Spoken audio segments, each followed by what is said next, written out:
in my opinion, and we have choices. We don't have to work with Cody if we don't want to, by the way. We choose to, which I think is a very healthy thing. Cody Goins, in my opinion, when it comes to soil biology, is the best in the country. And he works with some of the highest yielding growers in the country. So you are really fortunate to have him in front of you. And so with that, I won't make his head too big. So I'm going to call him an idiot right now also, but then I'm going to hand the mic to him. So, Mr. Cody Goins. We're going to talk about identifying limiting factors, right? So we learned that from a gentleman named Paul Bodenstein. So anybody heard of David Wilbecker corn grower? So Paul's been David's agronomist for the past 25 or 30 years. Paul's got 50 years in agriculture. He's a plant tissue sample expert.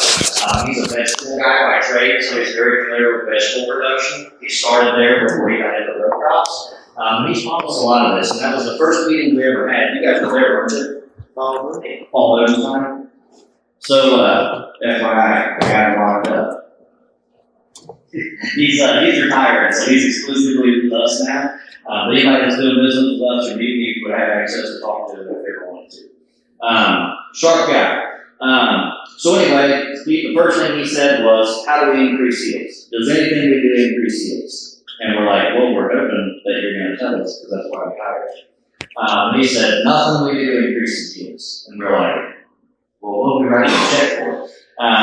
He said, what I mean by that is, you can't change the yield potential, right? The potential is established by the breeders. That's in the genetics. And one way to explain this is if you could farm in the Garden of Eden, which you can't because we got kicked out, right, a long time ago.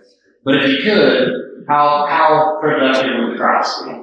No stress of any kind, no disease, water comes up from the ground, no compaction. You can't even hardly fathom how high the yields would be. That's the genetic potential. Nothing you do is going to change that whatsoever. All we can do is make decisions that either preserve that potential or we let it slip away. And as they said, some of this stuff is out of our control. But even the weather, now I can't overcome, when you guys get hurricanes down here, when you get however many inches of rain y'all get, can't overcome that. But mild drought scenarios, mild waterlogging, some of these biological products as a roadmap to identifying limiting factors. I already introduced myself. My bachelor's in plant and soil science from SIUC, that's Southern Illinois University in Carbondale. I did most of my microbiology training under Dr. Elaine Ingham.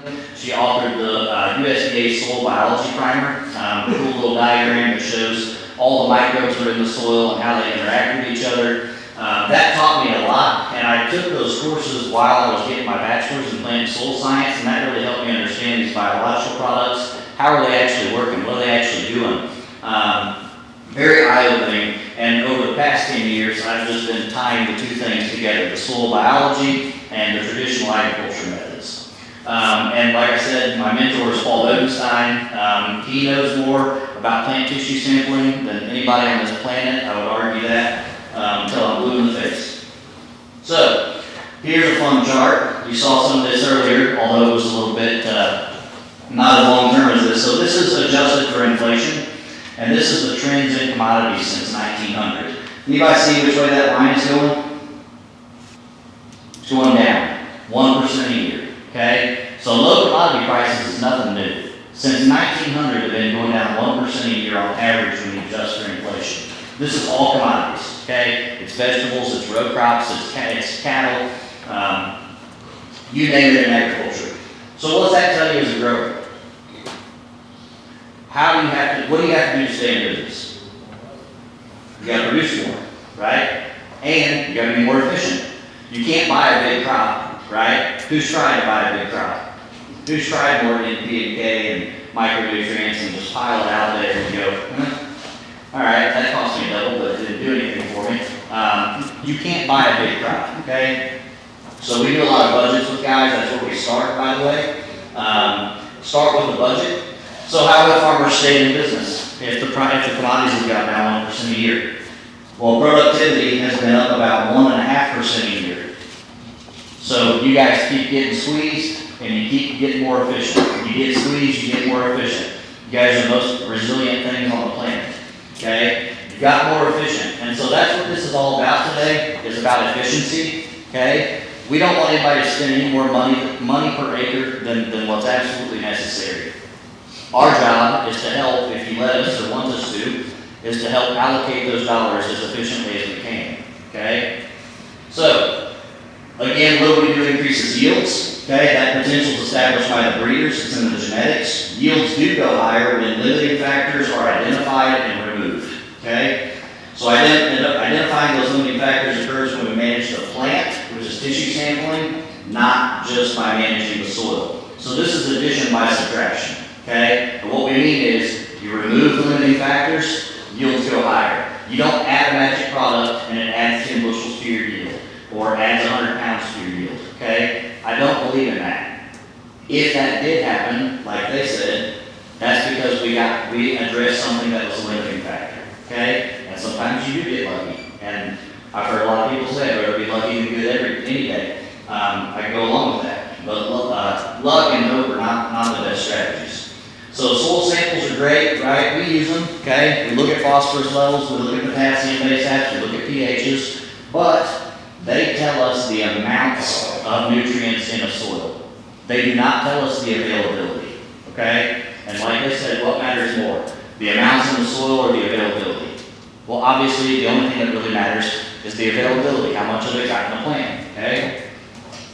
So, availability is driven by multiple things. You've got weather, you've got your crop nutrition, you've got your plant health, you've got your pHs, microbial activity, your crop rotations, your tillage practices, all these different things. It's not one magic thing. It's not just biology. It's not just weather. It's a combination of a lot of things that drive availability, okay?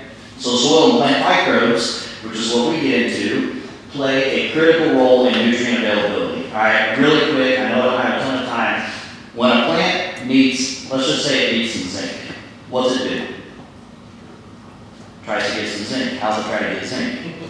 You ever heard of root exudates? Okay, so plants perform photosynthesis, they make all these sugars. It's not really just sugar. There's carbohydrates, there's amino acids, there's compounds similar to humic and fulvic acids, there's antibiotics. Plants make all kinds of stuff. And that plant knows, hey, when I produce this certain cocktail of carbon compounds and exude it from the roots, I usually get some zinc in return. Why, when that plant releases exudates, why does it get zinc in return? Usually because it was feeding some specific microorganisms that are really good at producing zinc and making it available and passing it to the plant. If the plant needs some iron, it's going to make a different compound or cocktail of compounds and exude that out the roots to try to get some iron in return. If it needs phosphorus, it's a different compound. If it needs nitrogen, it's a different compound. So let's say the plant needs some phosphorus and it sends those exudates out and it doesn't get any phosphorus back because the microbes that are supposed to be getting phosphorus in the plant are not there. Or the phosphorus is so high that those microbes have been suppressed. So how does most phosphorus get in the plant? About 80% of it comes in through mycorrhizal fungi. Guess where they don't function? They don't function in extremely high phosphorus soils. Now you are totally reliant on that fertilizer, okay? So, if that plant doesn't get what it needs, it just keeps sending those exudates out. It doesn't give up. So if your plant's using all that energy to try to correct the nutrient deficiency, and it's not getting anything in return, it's about as happy as you guys are when you put something out and you don't get a return on that investment, okay? Every day that that's going on, you think we're maintaining yield potential or you think we're losing it? Obviously we're losing it, right? So, that is an example of difference in amounts versus availability. So we're very big on nutrition balance, okay? Everybody wants to know, well, where should nitrogen be on a tissue test? And where should phosphorus be on a tissue test? That's important, but just as important, and you guys can't argue this because it came from two professors from the University of Georgia, right? So, luckily, right, it's the perfect state to be presenting in. They came out with a concept called DRIS. Who's heard of DRIS? Some of you vegetable guys maybe have, okay? So the concept of DRIS basically said, hey, this tissue sampling thing everybody's doing, it's not just the levels that matter, it's the ratios as well. The balance of nutrients in the plant is just as important. Because when a plant needs to do something, it produces enzymes and compounds to do whatever function it needs to do. Well, almost all those enzymes and compounds are made out of combinations of nutrients. okay? So having some really high stuff doesn't do you any good if you've got deficient stuff, right? Because it usually needs more than one nutrient at a time to make its compounds to do what it's trying to do.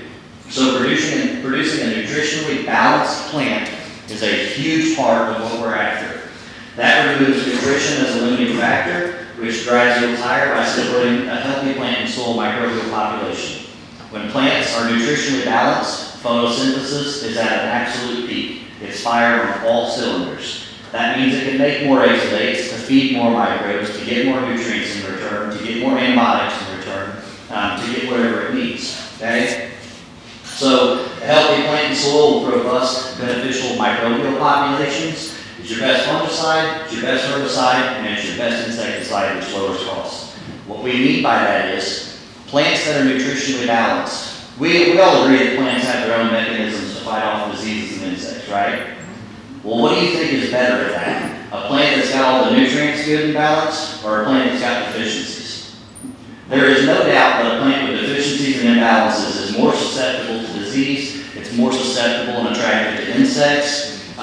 Your herbicides stress the plant more, they can compete with the weeds. The best herbicide we can get is shade. So the faster we get things growing and closing the roads, the better off we are, okay? So that's why it's your best fungicide, herbicide, and insecticide, okay? So biologicals do not provide consistent results if plants aren't nutritionally balanced. And I'll try to be really brief about this. When you put biologicals on the seed, or in the furrow, or in the center water, or foliar, it amplifies certain genes in the plant, okay? So corn has 50,000 different genes. Well, it amplifies hundreds or even thousands of those genes, and that's telling the plant, get more phosphorus, get ready for drought, get ready for disease pressure, get ready for nematode attacks, right?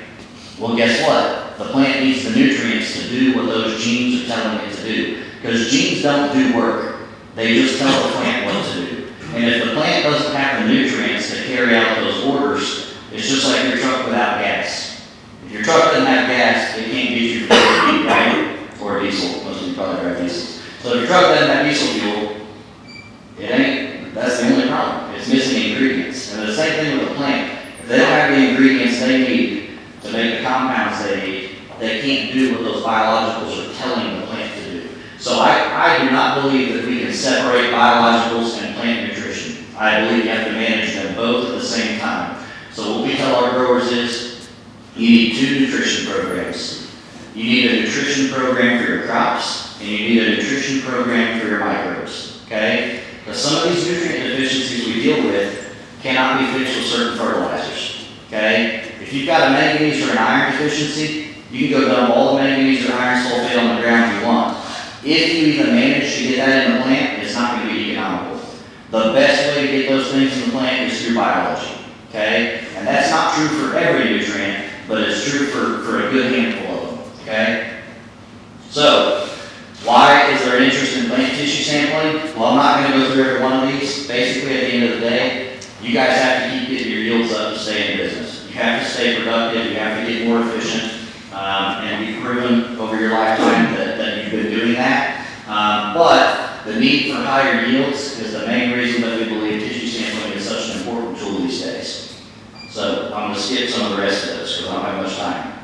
So the value to you guys, it enables you to identify those nutrients that limit yield and quality, okay? So crop quality or produce quality is another thing that's majorly impacted by crop nutrition. It allows you to correct those in season, okay? And easy for you to say.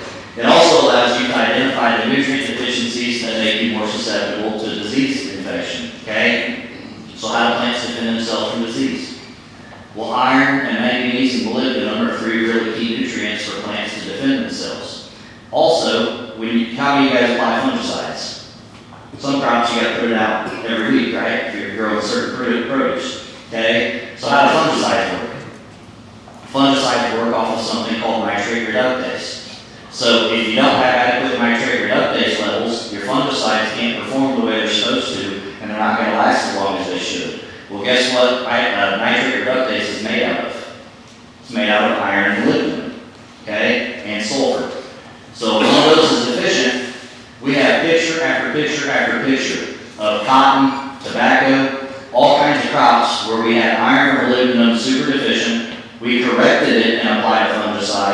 versus we left it deficient and applied a fungicide. And where we left iron and molybdenum deficient, you would think the disease was resistant to those fungicides. It wasn't. It was the nutrition, so the fungicide couldn't work the way it's supposed to. Okay? So, it also lowers costs because excessive rates and unnecessary nutrient applications are avoided. Nitrogen and phosphorus are two of the big ones that we talk about. I'm not saying that everybody's over-applying nitrogen and phosphorus, okay? A lot of people are, not everybody. If you're not tissue sampling, how the heck do you know if you're over-applying it? You really don't, right? And so that phosphorus thing, you can't make a statement about whether phosphorus is high, medium, or low until you know the clay content and the CEC. The lower your CECs are, the higher that phosphorus number needs to be. The higher the CECs are, the lower that phosphorus can be, okay? But, like we said, what gets most phosphorus in the plant? That'd be the mycorrhizal fungi. So we gotta make sure we're feeding those guys to actually get it in the plant. So, one thing about tissue sampling, it's got a bad reputation because people go out all the time, pull tissue samples every week or whatever. I'll shorten this up a little bit. There's only certain growth stages that we can make big impacts to yield, okay? So being out there every week is kind of crazy. There's also only certain conditions where a tissue sample is useful. If you have drought stress or way too much water, guess what your tissue sample is going to look like? Not very good. Okay, so let's just hypothetically say you've had no rain for 3 weeks. That's probably different for you guys down here than it is for us. Let's say you've had no rain for 10 days down here. Pretty dry. You go pull a tissue sample, you got 5 nutrients deficient. The lab's gonna say, go spend $80 an acre to correct those 5 deficiencies. You don't do anything, you get a couple inches of rain, you come back and resample, guess what? 2 or 3 of those nutrients are gonna correct themselves. You're not going to get a return on investment correcting a nutrient that would have corrected itself if we just had soil moisture.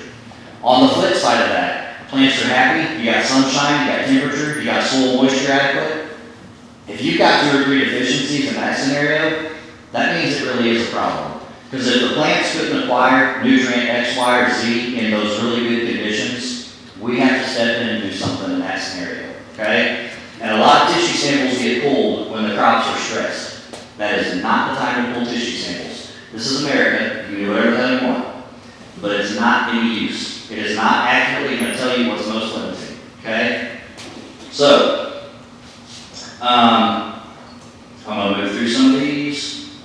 When we pull tissue samples, we try to come up with a game plan before time. We don't wait till the crops are up and growing and say, hey, I'm going to go over here. We want to look at yield maps from previous years. We want to say, okay, here's some pretty comparative, similar yielding areas of the field. Or here's a bad spot and here's a good spot, and I don't know why they're different. We can tissue sample and compare those, okay? But you got to plan ahead. So in this one, this is just an example of using tissue sampling in treated and untreated sections. We identified on cotton that iron and molybdenum were the most limiting nutrients. We made an application at early flower and 3 weeks later and increased yields by 174 pounds an acre. How much molybdenum you talking about putting out? That was a low rate, so that is a product that has 0.2% in it, and but molybdenum is really synergistic with iron.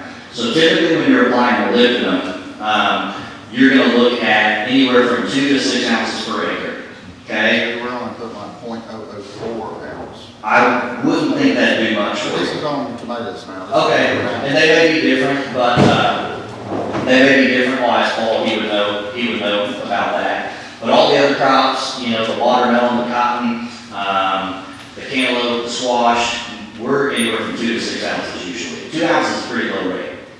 And I could be wrong. I will ask about tomatoes specifically. I'm curious about that because we can move the charts so fast with such a small amount. Like you gotta be careful. And so the question becomes, so on molybdenum, we use Waypoint in Pennsylvania. We've been really picky because most labs have a lower detectable limit of molybdenum. And it's either 1 part per million or 0.5. So that means if you get a molybdenum reading of 0.1, they're going to round it up to 0.5 or 1 part per million.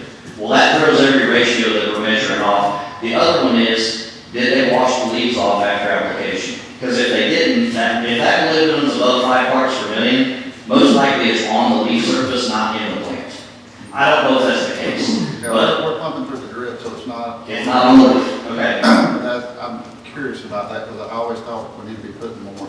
Yeah, and so on most vegetables, we want molybdenum about 3 parts per million in tissue. That's what we're shooting for. But Waypoint in Pennsylvania, the lady that runs that lab, she eats, sleeps, and breathes this stuff. She's a PhD lady. She has been so good to work with. We really trust the results. A lot of the other labs that we're trying to work with, their molybdenum results, every time we pull a tissue sample, we see so much variability. We question whether we're really doing a good job of accurately recording the molybdenum. Because that molybdenum test has to be run completely separate from the rest of the nutrients in the panel. That's like calcium. I don't think you can get an accurate calcium reading either without a dry ash test. Okay, haven't heard that. Because it's always loss of minerals calcium, and you got the calcium there. It's, are you reading it correctly? Right. In the plant correctly. Sure. There's so many different factors. Yep. And so the biggest thing I've noticed is when the more consistent we are with the conditions that we sample in, the more consistent our numbers seem to be for us. But I'm not positive about that one either. Paul would have to be able to have an in-depth conversation on that one with you. On corn, just a quick example, we recommend 3 tissue samples. The first one and the most important is GS3, and that's anywhere from V3 to V4. That tissue sample right there is going to set the bar for how much yield potential you've got, okay? The second one is mid-season, GS6, that's anywhere between about V6 and V10, and then we take one more tissue sample at tassel time. And the only thing that we're trying to do at tassel time is to see where our nitrogen is at and where our potassium is at. Because we can't impact yield with micronutrients on corn after tassel time, in our opinion, unless everything has been absolutely perfect all season. Like, perfect, okay? So, corn's only 4 numbers, right? You got harvestable years per acre, you got rows around, you got your length, and you got your kernel weight. Well, harvestable years per acre has to do with uniform emergence, and the only other thing that will really screw that up is if you had chilling damage. Rows around is determined at V3 to V4. Some people say V5, V6. I think by V3 to V4, your length is determined mid-season. Okay, anywhere from V6 to 900 GUs. By 900 GUs, the length is determined. You are not adding any more length by doing anything after 900 GUs. I'm not talking about pollination, I'm talking about how many kernels you have potential to have pollinated. Okay? And then your kernel weight, which is a 100 bushel swing, by the way, going from 180 bushel corn to 280 is the difference in 60,000 kernels to make a bushel and 100,000 to make a bushel. So if your kernels are so heavy that it only takes 60,000 kernels to make a bushel at 32,000, 16 around by 35 long, that's 286 bushel corn. Exact same numbers, 32,000, 16 around, 35 long, but the corn is so light that it takes 100,000 kernels to make a bushel. That's 179 bushels per acre. What determines the kernel weight? You guys know this word very well. Heat through grain fill. That's the #1 driver of kernel weight. Hot days and hot nights, that will happen in as short as 19 days. Cool days and cool nights, grain fill lasts as long as 40 days. What are the 2 biggest drivers that help us mitigate heat through grain fill? Sunshine is one part of it, but as far as things that are in our control, we've got potassium levels. Potassium levels at tassel time are a huge deal. What's something else that lowers the canopy temperature? Newer fungicides. Newer fungicides like Beltima have been proven to be able to lower the canopy temperature up to 10 degrees. So even if you don't have disease coming, if you've got a lot of heat coming through grain fill, highly recommend making sure you're utilizing newer fungicide technologies. So, yes? Can you get the Ag Plus score? Yeah, let me go to Ag Plus, okay? So basically, tissue sampling, there's 3 different ways to do it. You can just look at the nutrient levels, you can look at ranges, or you can look at levels, ranges, and ratios, and that's what we do, okay? So we want to look at levels, ratios, and ranges, all 3. Okay, so this is what Paul has developed over the course of his life. These are called Ag Plus scores, and so this is measuring every nutrient level, every range, and every ratio. Hey Cody, let me interrupt just real quick. We've talked this whole time about yield limiting factors. We got about 5 minutes left. Just pay attention to Cody here. This is how we identify the most yield limiting factors. Everything we've talked about comes up to this. My challenge to you as a grower, is each of you do 2 to 4 of these Ag Plus scores on your farm next year in 2025. That would be my ask of everyone in the room, okay? Cody, what is an Ag Plus score? All right, so an Ag Plus score is a calculation. There's 176 different algorithms that are ran, because when you look at every level and every ratio, frontwards and backwards, and you add the 25 built-in rules that we have, you get 176 different measurements, okay? If a nutrient is deficient, that has a major yield impact, it gets a lot of points. If there's a nutrient that's deficient that doesn't impact yield very much, it gets less points. Same with ratios. If there's a ratio out of balance that's not very important to yield, it doesn't get very many points. If there's a ratio out of balance that is very important to yield, whatever's low gets a lot more points. So you have a score, see this Ag Plus score? Beside every nutrient. The highest score is the most limiting nutrient. And what did we say about getting yields up?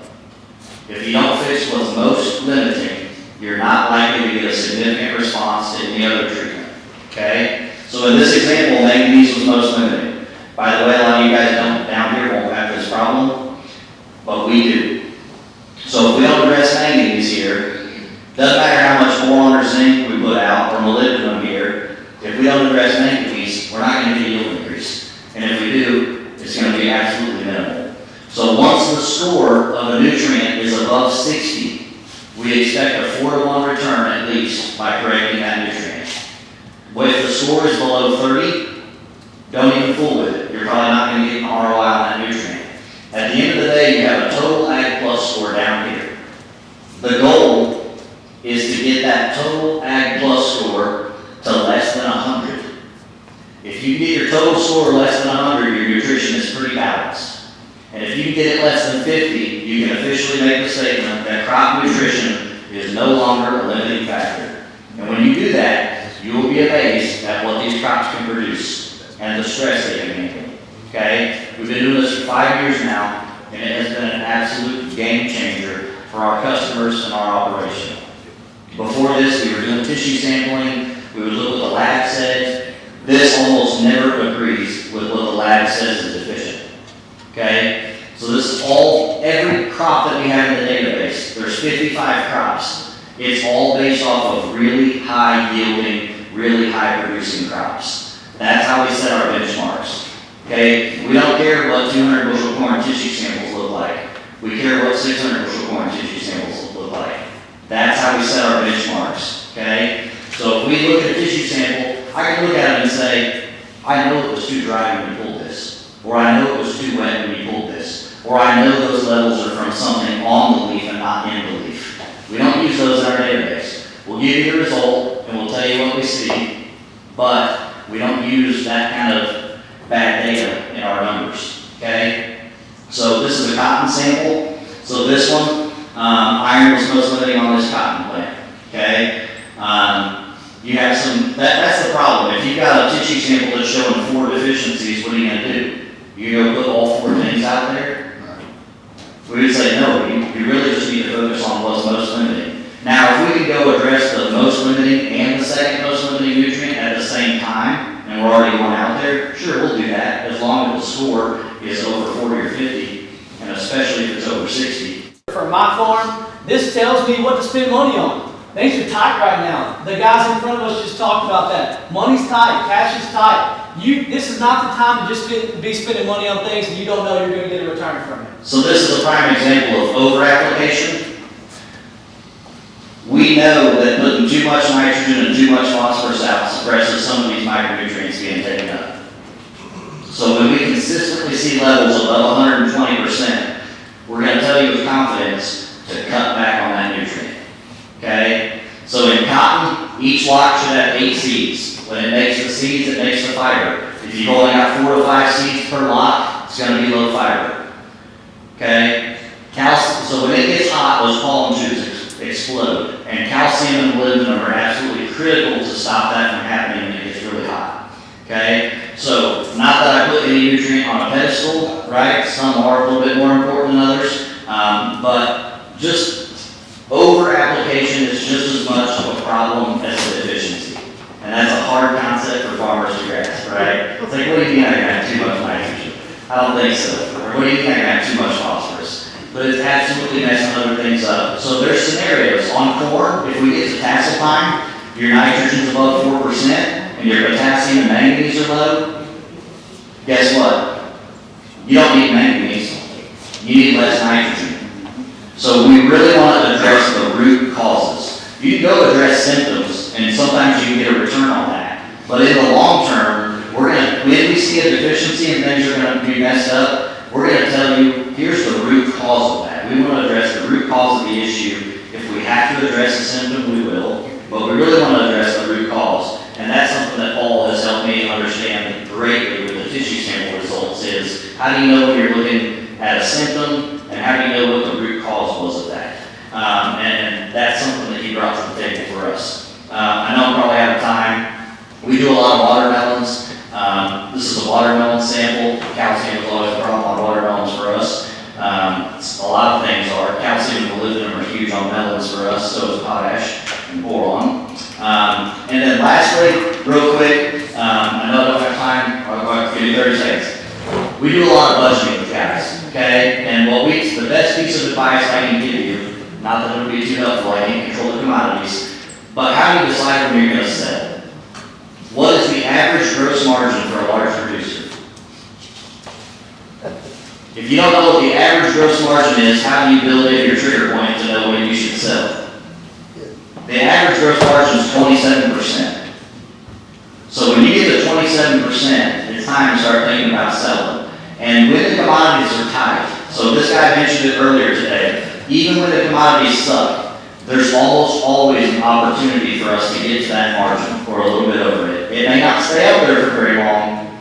So we track all of our expenses, all of our input costs, and we look at the commodity price and we say, okay, if it gets to this point, here's the yields I got to produce, and if the price gets here, that's 30%. I better sell. You may not have to sell all of it, but you better sell some of it. If you start getting up to 40 and 50% margin, when things are good, when the commodities go back up, eventually they will, we're not growing iPhones here. So if you get to 40 or 50% and you're not selling, there's a word for that. Yep. I'm not going to say it. It rhymes with she. Okay? So 27% is the average margin. If you can get 27% or higher, you can stay in business. You've been staying in business for the last 100 years that way. Okay? So that's my piece of it. I'd love to go more in depth on budgeting. But I don't have time. So, all right, that's Ag Plus scores. That is a little bit of what we know about tissue sampling. And if you guys want to participate in this, Taylor, Justin, and Patrick. Let me speak to that, Cody. Yeah, thank you guys. I hope that was helpful. It was very. Thank you, Cody. Just to wrap that up. Let's give a round of applause to Mr. Cody Goins. Thank you, Cody G.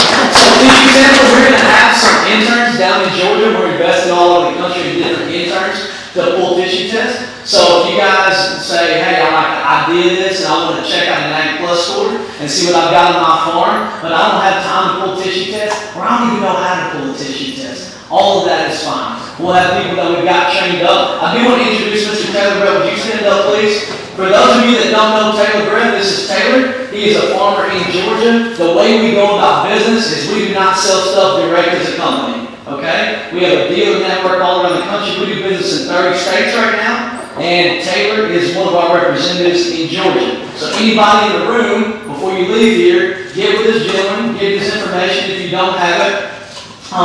He's a good dude. He's crazy, but he's a good dude. Okay? You're gonna love him. And so Taylor, any of our products, any of the stuff we've talked about, Taylor's got a direct line to me, to Justin, to Cody, to all these tissue tests, to all of our philosophies.